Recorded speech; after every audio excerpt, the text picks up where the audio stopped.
I'm Larry Coressel, and this is Arts Focus. Today, coming to you from inside the Frank Lloyd Wright Westcott House in Springfield. I'm joined by Marta Wojcik, the executive director and curator of the Westcott House. What year was it that the Westcott House was fully renovated and open to the public? It was 2005, and I can't believe that it's been over 20 years now. But it also was really interesting because it was one of those last lost Frank Lloyd Wright houses, because it was in private hands for so long.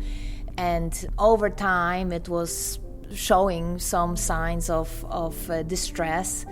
And they got to it right in time to save it. But it was it's still one of the youngest Frank Lloyd Wright museums. So it was this key decision that they made in early 2000 when the discussion of what is the function of this house, because of course it was designed as a private residence. So that was a difficult decision to make. And it had been chopped up into apartments for years. Yes. So over half a century, basically after World War II, after a few different homeowners, they decided to turn it into an apartment complex. So that's when it was divided and changed quite dramatically. The only reason that the whole restoration was possible was the set of drawings, pretty comprehensive set of drawings that was still available at the archives, Frank Lloyd Wright archives. Along with tours of the house, where we're sitting in the big, beautiful living room with the fireplace right now, you also have summer walking tours in other locations, other neighborhoods around Springfield. Yeah, it's really wonderful. We feel very fortunate that we can use this house as a really shining example of what architecture and design can be.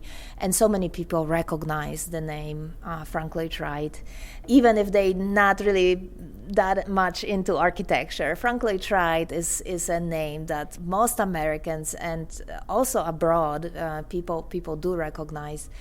But that's like an introduction to, I feel, an opportunity to explore bigger world of architecture. So summer tour series that you mentioned, it's a wonderful program because it allows us to go into different neighborhoods and interpret the history and architecture of those neighborhoods, which makes it much more personal for people, because often there are people who attend, either live in a neighborhood or say go downtown and enjoy the buildings, but they don't really know the full story behind it. So I feel like it really gives people an opportunity to connect with their community in a much more powerful way. So yeah, I would encourage people to really look at our website to find out all those events that are coming up. And this is the only original Frank Lloyd Wright prairie-style house in the state of Ohio. Yes, so there are several houses that were built later on that are lovely, smaller scale. It's changed, his focus changed, and it was actually amazing how he was trying to cater to middle class. And there are many stories about young, aspiring couple from university that didn't have much money but wanted to have a house by Frank Lloyd Wright, and he ended up creating these designs that people actually often build themselves, learn how to build themselves.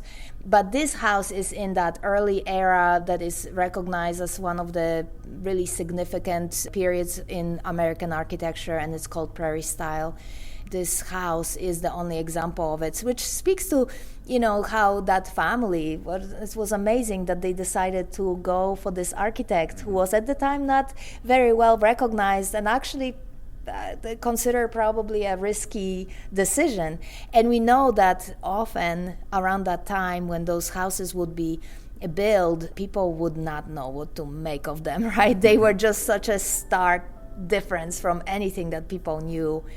So the only thing that we know, though, is how it was received is the newspaper article from 1908, right after the house was finished. In a local paper, there was beautiful article with the photo of the house, and the title was "The Most Unique Residence in Springfield." And it was very complimentary of the whole design, so it was really nice to see that people received it so well. Not everyone, probably, but for most part. Marta Wojcik, the executive director and curator of Frank Lloyd Wright's Westcott House in Springfield. Get more details by visiting westcotthouse.org.